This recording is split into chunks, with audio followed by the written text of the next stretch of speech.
Welcome back to the corner with E-Dub. It's your faithful host, servant at your hearing, chopping it up with you, serving you a portion of God's truth every single day in order to strengthen your walk, and hopefully strengthen my walk with Christ. Already, this is part 2 from Monday, May 30th, 2022. If you haven't heard part 1, check it out. If you like what you're hearing on this channel, subscribe, click the notification bell, like it, so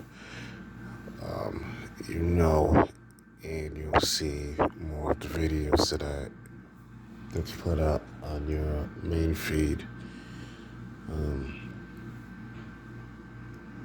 As you know, I always like to read from the Common English Version of the Bible found in the Versions app, which is in the App Store or Google Play, depending on your operating systems, respectively. I left off on Jeremiah 12, which I was reading when the video got cut off. So, for the sake of clarity, let's start all over again. Jeremiah 12. I'll take a moment for you to find it in your Bible. Jeremiah 12.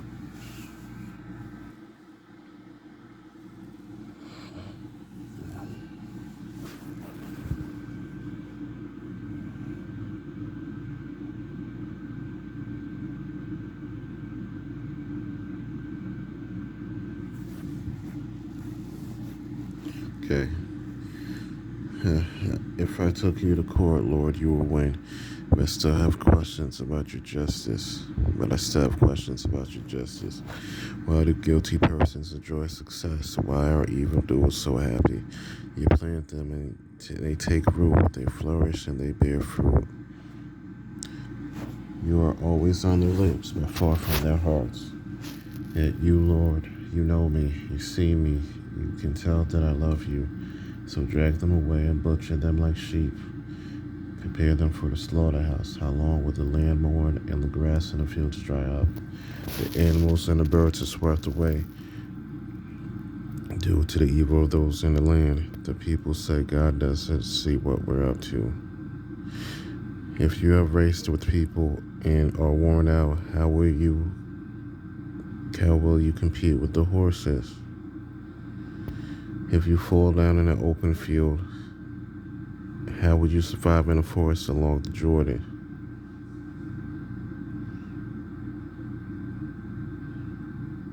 Even your relatives, your very family, are planning to trap you. They are out to get you, so don't trust them, even if they appear to be on your side. I have abandoned my house. I have deserted my inheritance. I have given the one I love into the power of her enemies. My inheritance have turned against me. Like a lion in the forest, she growls at me. Therefore, I have rejected her. My inheritance has become like a bird of prey, surrounded and attacked. Go, gather all the wild animals for the feast. Many shepherds have destroyed my vineyard. They have trampled down my field. They have reduced my treasured field into a desolate wilderness. They have devastated her, desolate. She cries out to be in distress. The whole land is desolate, and no one seems to care. Over all the desert roads, destroy march, for the sword of the Lord devours from one end of the land to the other. No one is safe. They have sown wheat and reaped weeds. They have worn themselves out for nothing. They will be ashamed of their harvest on account of the Lord's fierce anger. The Lord proclaims, the evil nations have seized the land that I gave my people Israel. I'm going to dig them up from their own lands, and I will dig up the people of Judah from among them. And after I have dug them up, I will again have compassion on them and restore their inheritance on their land.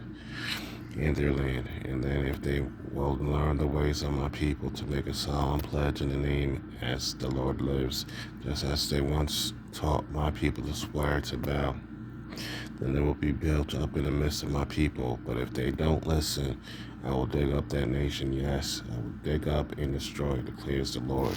It's Jeremiah 12. Let's go back. Let's get all the cross-reference Bibles. Cross-reference chapters. Within Hebrews 10 and John 15. So let's see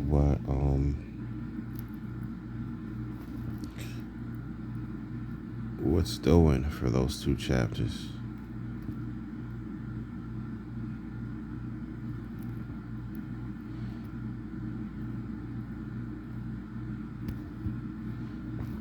Okay. Give me one moment, please.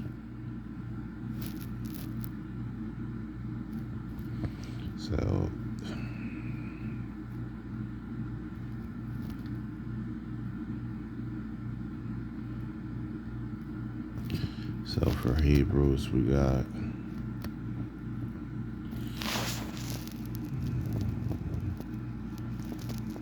there's Psalms 40, as mentioned before. Psalms 40.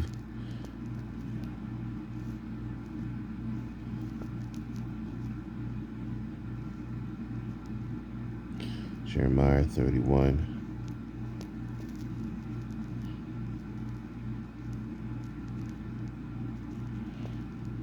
Deuteronomy 32. And Psalms 135. So let's go to Deuteronomy 32 first. And give you a few seconds to find it in your Bible. Deuteronomy 32.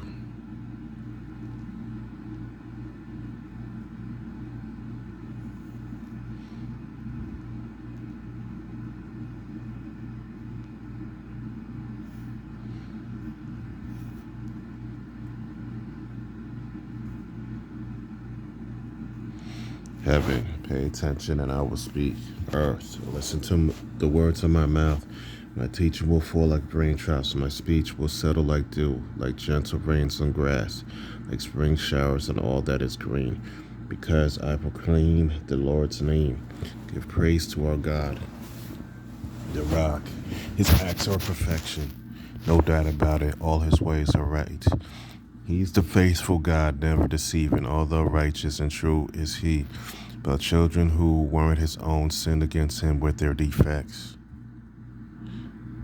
They are a twisted and perverse generation.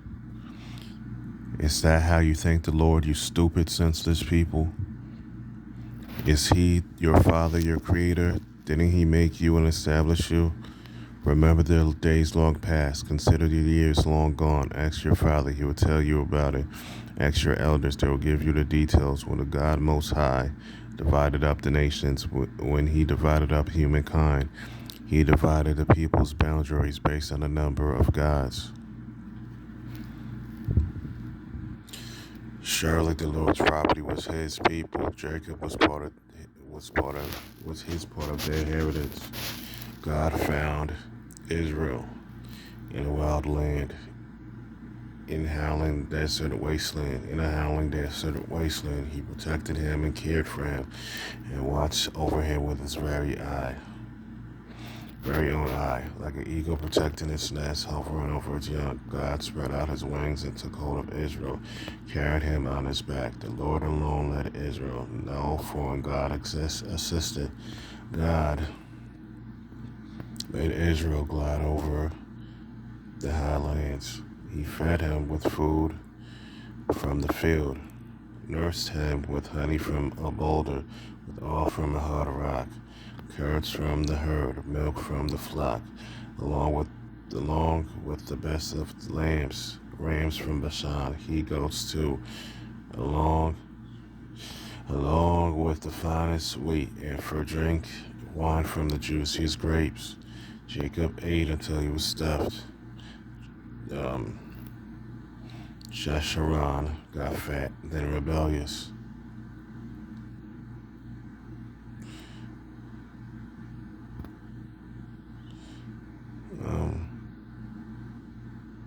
It was you who got fat, thick, stubborn. Jeshurun gave up on the God who made him, though the rock of his salvation thought the rock of his salvation was worthless. They made God jealous with strange gods, aggravated him with detestable things. They sacrificed to demons, not to God, to deities of which they had no knowledge. New gods only recently on the scene, ones who about which your ancestors had never heard. You deserted the rock that sired you. You forgot the God who gave birth to you. The Lord saw this and rejected out of aggravations his sons and his daughters. He said, I will hide my face from them. I will see what becomes of them, because they are a confused generation.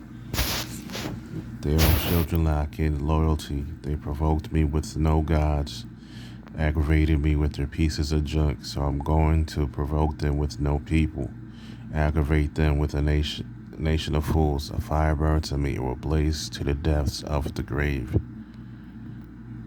It will destroy the land and its crops. It will blacken the base of the mountains. I'll throw on them disaster after disaster. I'll destroy them with my arrows. Devastating hunger, consuming plague, bitter sickness. I'll send animal fangs after them. Venom from dust crawlers too. Outside in the streets, the sword will bereave. Inside the safest room, there will be terror. For young men and women, nurse and baby and senior citizen. I thought about it. I could have struck them down, erased them from human memory, but their enemies' rage concerned me.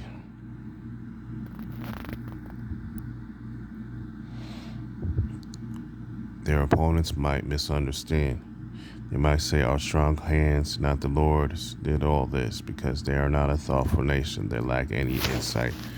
If they had any wisdom, they would understand this. They would discern what will become of them. How can one person chase off 1,000 in a battle? How could two people make 10,000 flee for their lives? Only because the rock sold them off. Only because the Lord handed them over. But no, their rocks can't compete to our rock. Our enemies are completely stupid. Their roots run straight from Sodom, from the fields of Gomorrah. The grapes are pure poison. The grape cluster is nothing but bitter. The wine is a snake poison, venom from a cruel cobra. Don't I have this stored up, sealed in my vaults? Revenge is my domain, so is punishment in kind. At the exact moment their steps slip up, because the day of their destruction is just around the corner, their final destiny speeding on its way. But the Lord will acquit his people, will have compassion on those who serve him once he sees that their strength is all gone, that both prisoners and free people are wiped out. The Lord will ask, where are their gods, the rocks they trusted in, who ate up the fat of their sacrifices, who drank up their sacred wine? They should stand up and help you. They should protect you now. Now look here. I myself, I'm the one. There are no gods with me, no other gods with me. I'm the one who deals death and gives life. I'm the one who wounded, but now I will heal. There's no escaping my hand, but now I'm lifting my hand to heaven. I swear by my own eternity, where I sharpen my blazing sword, and my hand grabs hold of justice. I will pay my enemies back. I will punish in kind everyone who hates me. I will make my arrows drink much blood, while my sword devours flesh, the blood of my dead and captured, flowing from the heads of enemy generals. Heavens, rejoice with God. All you gods, bow down to the Lord, because he will avenge his children's blood. He will pay back his enemies. He will punish and con those who hate him. He will cleanse his people's land. So Moses came and recited all the words of this poem to everyone's hearing it. Joshua, Nun's son, joined him. When Moses finished speaking all these words to Israel, he told them, set your mind on these words. I'm testifying against you right now, because you must command your children to perform carefully all the words of this instruction. There is no trivial matter for you. This is your very life. It is by this means alone that you will prolong your life on the fertile land you are crossing the Jordan River to possess. The Lord spoke to Moses that very same day, hike up to the Abarim mountains to Mount Nebo, which is in the land of Moab, opposite Jericho.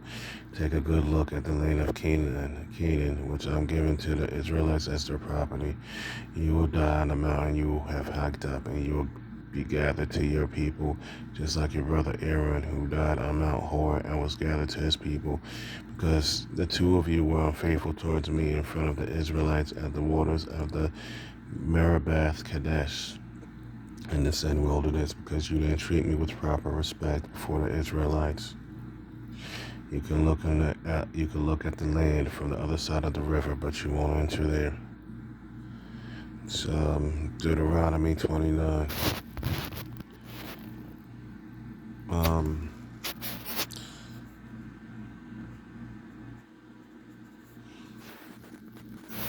Let's go to Psalms 40 real quick. Forgot time. Psalms 40.